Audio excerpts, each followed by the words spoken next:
Welcome back, traders. In this video we are going to see how our TYCOON GAN levels has performed in Nifty for the day 18 February 2021.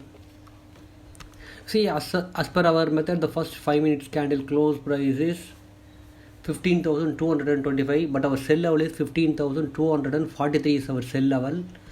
The second 5 minutes candle triggered our sell entry over here, and it fell down continuously after triggering our sell entry. You see, this is our first target zone and this is our second target zone.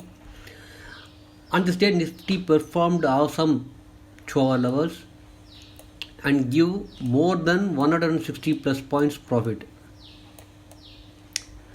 It's a great day. This is how our TYCOON GAN calculator has performed on 18th Feb 2021.